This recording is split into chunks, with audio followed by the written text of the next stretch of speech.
സന്തോഷത്തിന്റെ കണ്ണീര് വീഴട്ടെ, സന്തോഷത്തിന്റെ കണ്ണീര് വീഴട്ടെ.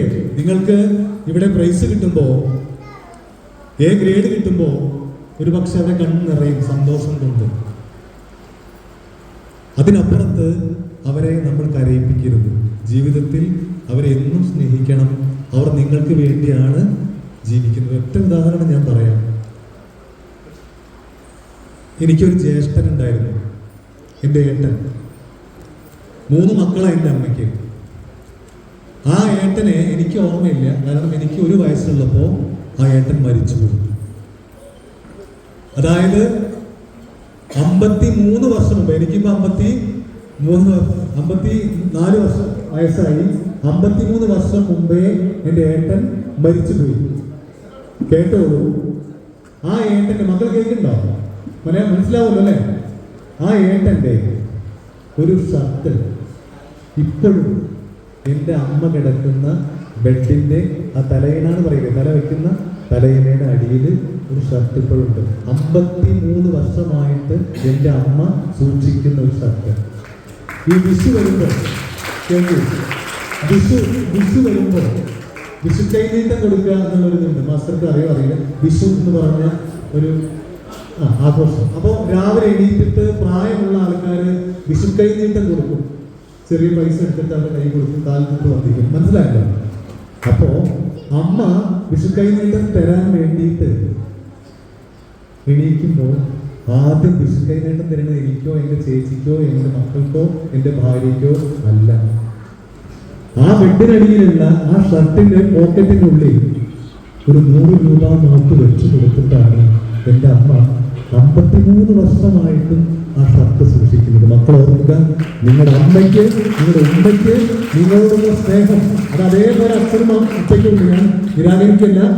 ആ സ്നേഹം അളന്ന് തിട്ടപ്പെടുത്താൻ സാധിക്കുന്നതല്ല. അവരെ സന്തോഷിപ്പിക്കണം, അവരെ ഒരിക്കലും കരയിക്കരുത്. അതിനെന്താ പറ്റുക?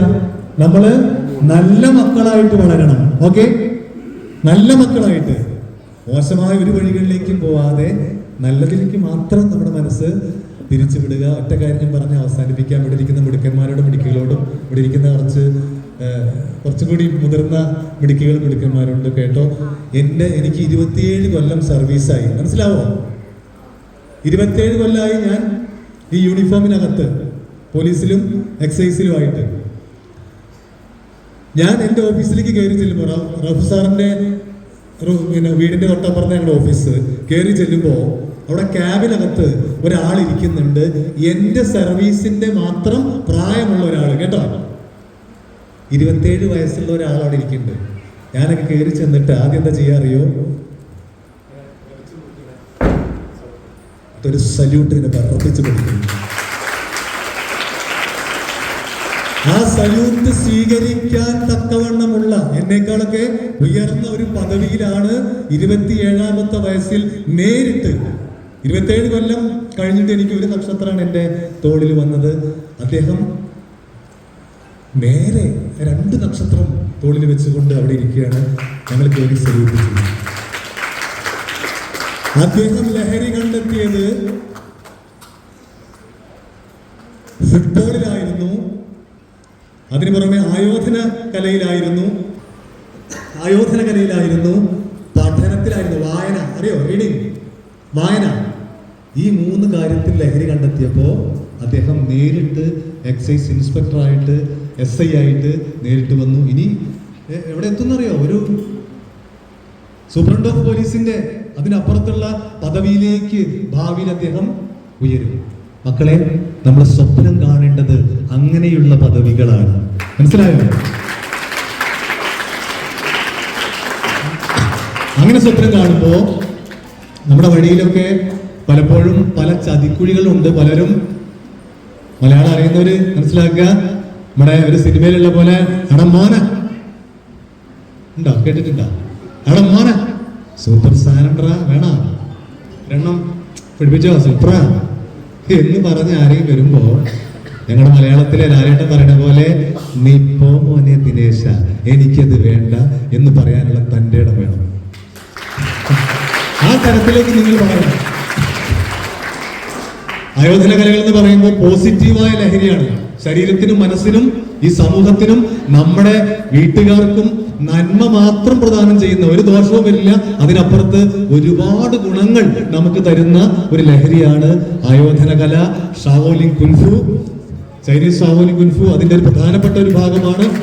അപ്പോ അതിലൂടെ നിങ്ങൾ വളരുക, നിങ്ങളുടെ എനർജി ഒക്കെ അതിനു വേണ്ടിയും പഠനത്തിനു വേണ്ടി ചെലവാക്കുക. ഒരേ സമയം അയോധന കലയും കൊണ്ടുപോവുക, പഠനം കൊണ്ടുപോവുക. ഭാവിയിൽ നല്ല നല്ല പദവികളിൽ നിങ്ങൾ എത്തട്ടെ എന്ന് മാത്രം ആഗ്രഹിച്ച് അപ്പോഴേ നിങ്ങൾ കുറച്ചു കാലം കഴിഞ്ഞ് യൂണിഫോം 2-2.25 വർഷം കഴിയുമ്പോൾ യൂണിഫോം ഊരി വെക്കും, റിട്ടയർ ചെയ്ത് പോകണം. നിങ്ങളൊരു കൊച്ചു മക്കളാണ്. എന്നാലും എവിടെയെങ്കിലും വെച്ച് കാണുമ്പോൾ, ഇപ്പോ സർ തിരുപ്പൂരോ സേലത്തോ ഒക്കെ ഞാൻ വരുമ്പോ ആ റോഡ് ക്രോസ് ചെയ്യാൻ വേണ്ടിയിട്ട് ഞാൻ നിൽക്കുമ്പോ, റോഡ് ക്രോസ് ചെയ്യണം, ഇങ്ങനെ റോഡ് കടക്കാൻ നിൽക്കുക, വണ്ടി ഇങ്ങനെ പോണു, ഒരു കാർ ഇങ്ങനെ പോണു, ചില ബൈക്ക് ഇങ്ങനെ പോണു, അല്ലേ? അങ്ങനത്തെ ബൈക്കില്ലേ കിടന്നിട്ട് ഓടിക്കണേ, അങ്ങനെ പോണു. എനിക്ക് കടക്കാൻ പറ്റാതെ ഞാൻ ഇങ്ങനെ കാല് വെക്കും, പിന്നെ വണ്ടി നിർത്തി തരില്ലല്ലോ. അപ്പൊ ഒരു കാറ് വന്ന് നിൽക്കുകയാണ്. എവിടുന്നാവട്ടെ, സേലത്തിൽ നിന്നാവാം, തിരുപ്പൂരിൽ നിന്നാവാം, നമ്മുടെ കേരളത്തിൽ നിന്നാവാം, കുറ്റിപ്പുറത്തുനിന്നാവാം, എവിടുന്നാവട്ടെ നിൽക്കുക. അപ്പൊ ഒരു കാറ് നിർത്തി തന്നു, വലിയൊരു കാറ്, ഒരു ഇന്നോവ കാറ്. വലിയ സന്തോഷമായി, ഒരാള് നിർത്തി തന്നല്ലോ. അപ്പൊ ഞാൻ കിടക്കാൻ നോക്കുമ്പോ അത് അതിന്റെ ഗ്ലാസ് ഇങ്ങനെ താണു വരുന്നു, അതിനുള്ളുന്നൊരു വിളി, അങ്കിളെ. അപ്പൊ ഞാൻ വളരെ സന്തോഷത്തോടെ, ആരാ അങ്കിളെ, അറിയോ, തുരിയുമാ, നിങ്ങൾക്ക് എന്നെ തുരിയുമാ? ഇല്ല, മനസ്സിലായില്ല. അന്ന് കേരളാവില് കുറ്റിപ്പുറത്ത് വെച്ച് ആ ഭാരതപ്പുഴയുടെ പക്കത്തുള്ള നിളയോരം പാർക്കിൽ വെച്ച് ഞങ്ങള് അയോധന കല പഠിക്കാൻ വേണ്ടി അതില് മാറ്റിവെക്കാൻ വേണ്ടി വന്നപ്പോ അന്ന് അങ്കിള് വന്ന് സംസാരിച്ചില്ലേ? എനിക്ക് ഓർമ്മയുണ്ട്. അന്ന് ആ കുട്ടികളുടെ കൂട്ടത്തിൽ തമിഴ് പറഞ്ഞാൽ മതി, അല്ലെങ്കിൽ മലയാളത്തിൽ പറയാം, മലയാളത്തിൽ പറയാം, ഞാനും ഉണ്ടായിരുന്നു അങ്കിളെ. ഞാനിപ്പോ ഇവിടെ ഈ സേലം ജില്ലയിലെ, അല്ലെങ്കിൽ ഈ തൃശ്ശൂർ ജില്ലയിലെ, അല്ലെങ്കിൽ മലപ്പുറം ജില്ലയിലെ കലക്ടറാണെങ്കിലേ, കലക്ടറാണ്, ജില്ലാ കലക്ടറാണ് എന്ന് ഒരാളെങ്കിലും പറഞ്ഞാൽ മനസ്സിലായോ? എല്ലാവരും ജില്ലാ കളക്ടർമാരും IPS-കാരും IAS-കാരും ആവണമെന്ന അർത്ഥത്തിലല്ല, ആ തരത്തിലേക്ക് നല്ല അധ്യാപകരാവുക, നല്ല എക്കണോമിസ്റ്റുകളാവുക, നല്ല ഹിസ്റ്റോറിയൻസ് ആവുക, നല്ല മനുഷ്യനായിട്ട്. ഇതില് ആരെങ്കിലും ഒരാൾ എവിടെയെങ്കിലും വെച്ച് എന്നോട് പറഞ്ഞ, മക്കളെ ആ മടങ്ങാത്ത കാല്, കുറച്ച് പ്രായമൊക്കെ ആയിട്ടുണ്ടാവും, എന്നാൽ പോലും ആ മടങ്ങാത്ത കാല് വലിച്ചു മുറുക്കി ഇങ്ങനെ ചവിട്ടിയിട്ട് ഒരു സല്യൂട്ട് അവിടെ വെച്ച് ഞാൻ തരും. ആ തരത്തിലേക്ക് നിങ്ങൾ വളരട്ടെ എന്ന് മാത്രമാണ് എനിക്ക് പ്രാർത്ഥിക്കാനും ആഗ്രഹിക്കാനുള്ളത്. അടക്കമുള്ള മുഴുവൻ മാസ്റ്റർമാരെയും എൻ്റെ രണ്ടും കൈ കൂപ്പി നമിച്ചുകൊണ്ട് ഞാൻ തൽക്കാലം നിർത്തുകയാണ്.